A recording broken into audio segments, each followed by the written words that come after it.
The pandemic had forced us all into isolation, a strange irony considering how connected we were by technology. My days had blurred into an endless loop of Zoom meetings, emails, and Netflix marathons. There was no structure, no rhythm to my life. It was as if the vibrant world I once knew had faded into grayscale, and I was just trudging through it. What I missed most wasn't the buzz of the city, or even the company of friends and family. It was nature, the wild, untamed spaces that had always given me clarity and peace. As a child, I spent countless weekends exploring nearby forests with my dad. We'd hike for hours, sometimes setting up camp by a lake or in a clearing surrounded by towering trees. Those memories were some of the happiest of my life, and I often wondered why I had let that part of myself drift away. One night, after another mind-numbing day of work, I sat on my couch staring at my laptop screen. A map of the Pacific Northwest filled the display, dotted with potential camping spots. Most were familiar places, state parks and well-traveled trails, but one area caught my eye. It was a remote stretch of forest, miles away from any main road, marked only by a faint trail that led into the wilderness. It wasn't a popular destination. There were no reviews or photos online, just a note on the map. Unmaintained trail. Use at your own risk. The phrase, use at your own risk, should have given me pause, but instead it excited me. That was exactly what I needed, an escape from the world and all its noise. A place where I could be truly alone, where the only sounds would be the rustle of leaves and the songs of birds. I decided then and there to go. The morning of my departure was grey and overcast, the kind of weather that hinted at rain but never delivered. I loaded my gear into the back of my truck. A tent, sleeping bag, food supplies, and a small camping stove.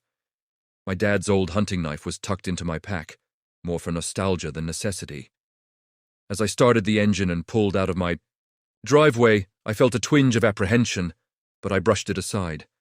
This was what I needed. The drive was uneventful at first, a mix of highways and country roads lined with evergreen trees, but as I got closer to the trailhead, the scenery began to change.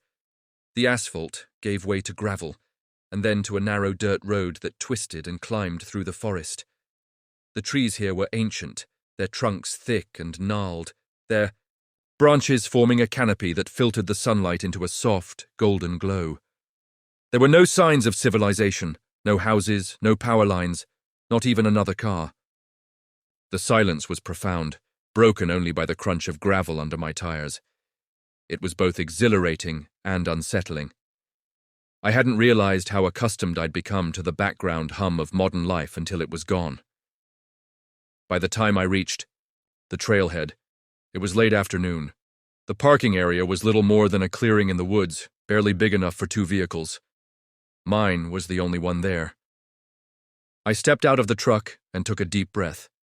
The air was cool and crisp, carrying the earthy scent of moss and pine.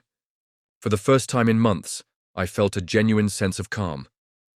I hoisted my pack onto my shoulders and started down the trail. It was narrow and overgrown in places, the kind of path that hadn't seen many footsteps in years. The forest was alive, with the sounds of nature, the chirping of birds, the distant trickle of water, and the occasional rustle of leaves as a squirrel darted through the underbrush. As I walked, I let my thoughts drift. The stress and worries that had plagued me seemed to melt away with each step. The forest felt like a different world, one untouched by the chaos and noise of modern life. The campsite. The trail led me to a small clearing beside a creek, just as I had hoped. The spot was perfect. A flat patch of ground surrounded by tall pines, with the gentle murmur of the creek providing a soothing backdrop. The late afternoon sunlight filtered through the trees, casting long shadows across the ground. I set up, my tent near the edge of the clearing, close enough to the creek to hear the water, but far enough to avoid any risk of flooding. Once my camp was established, I gathered firewood and built a small fire pit. The process of collecting wood and arranging the logs was meditative, grounding me in the present moment. By the time the fire was crackling, the sun had dipped below the horizon, painting the sky in shades of pink and orange.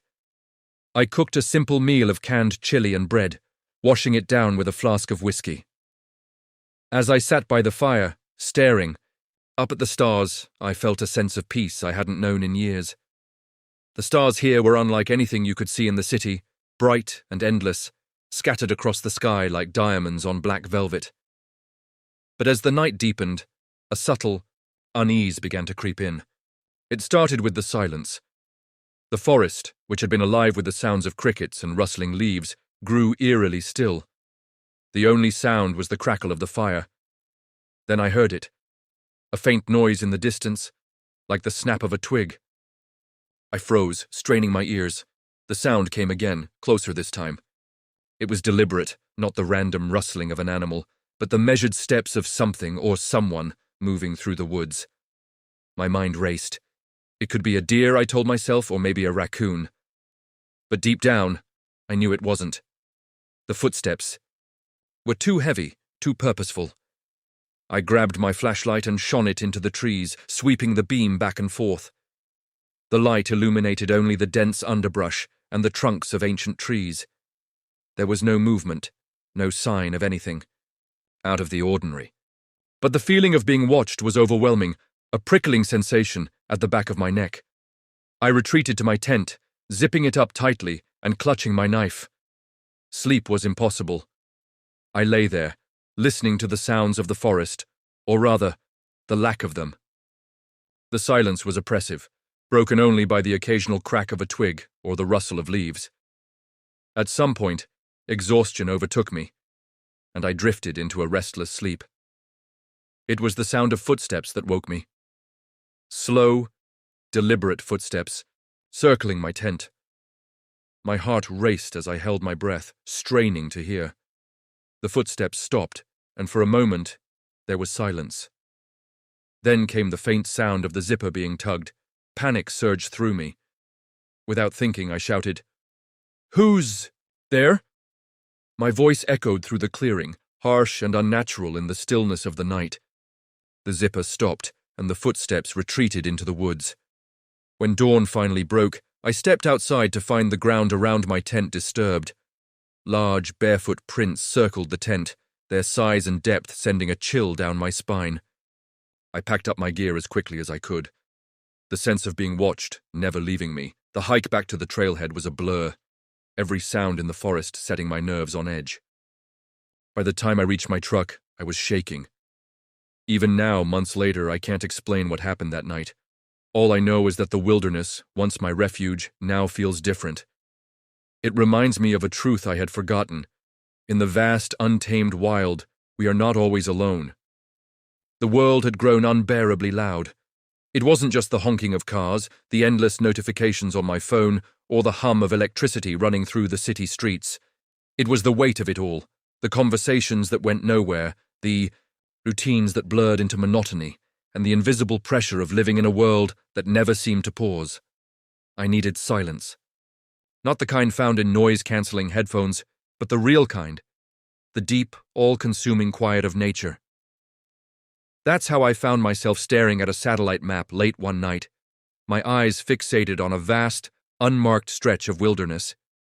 It was deep in the Pacific Northwest, far from any towns, roads, or designated campsites. No blog posts raving about its beauty.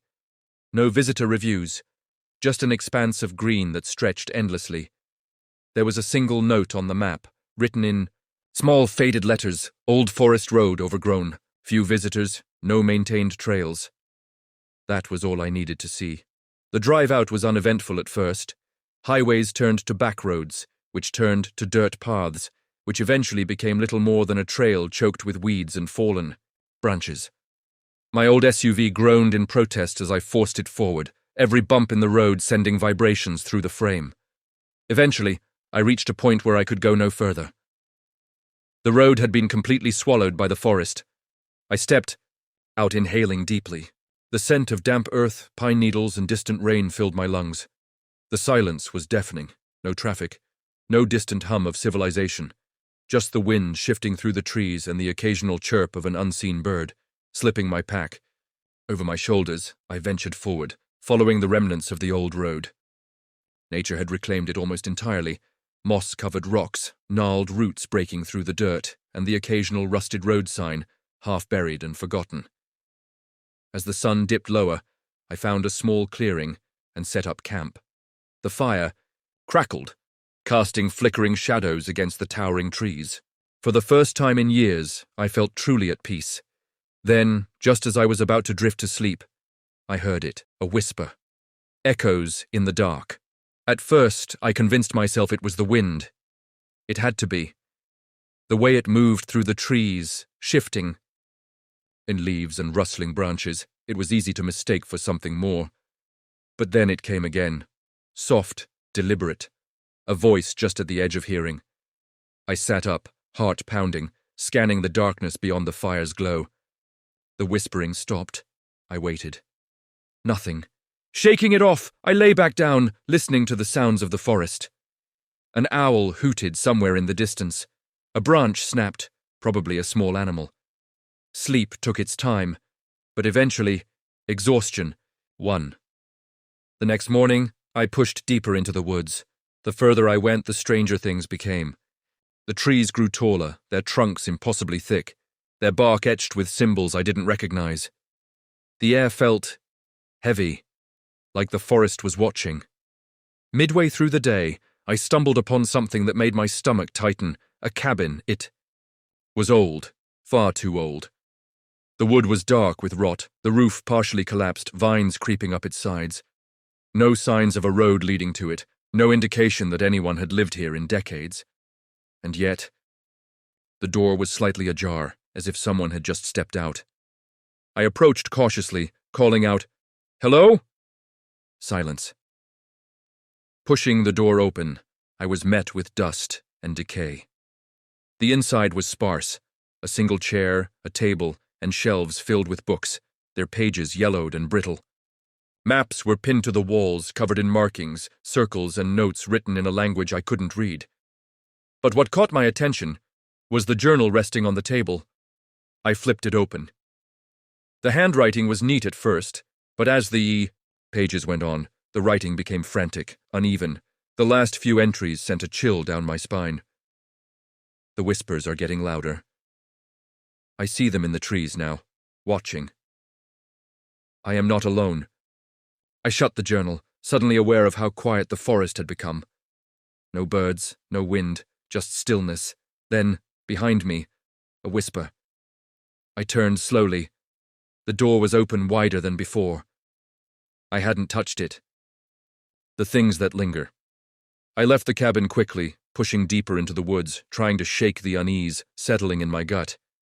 Every so often I swore I heard footsteps behind me, soft and deliberate, matching my pace. But each time I turned, there was nothing there. As night fell, I made camp again, though I knew I wouldn't sleep. The fire burned low as I sat, staring into the darkness. Then, just beyond the tree line, I saw it. A figure. Not quite human. Not quite anything. Tall, thin, its limbs too long, its head tilted unnaturally to the side. No eyes, no mouth, just smooth, featureless skin. It didn't move, just stood there watching. I grabbed my knife, my heart hammering. The whispering returned, surrounding me, coming from everywhere and nowhere at once. Leave. I didn't need to be told twice. I ran. The forest blurred around me, the trees stretching impossibly high, the ground shifting beneath my feet. The whispers followed, growing into a chorus of voices, rising, demanding. You were not meant to find this place. My legs burned, my breath came in ragged gasps, but I didn't stop. Branches tore at my skin, the trees pressing closer, as if trying to trap me within. Then, just as suddenly as it had begun, the forest broke. I stumbled onto the old overgrown, owed my car a few yards away, right where I had left it. I didn't look back. The engine roared to life, tires spinning against the dirt as I sped away. Me places are not meant to be found. Some places are not meant to be found. Don't remember the drive home. It was a blur of headlights and empty roads. When I finally reached my apartment, the city noise that had once overwhelmed me felt like salvation. I deleted the map from my phone, burned my gear, tried to pretend it never happened. But some nights, when the world is quiet, I still hear the whispers, calling me back.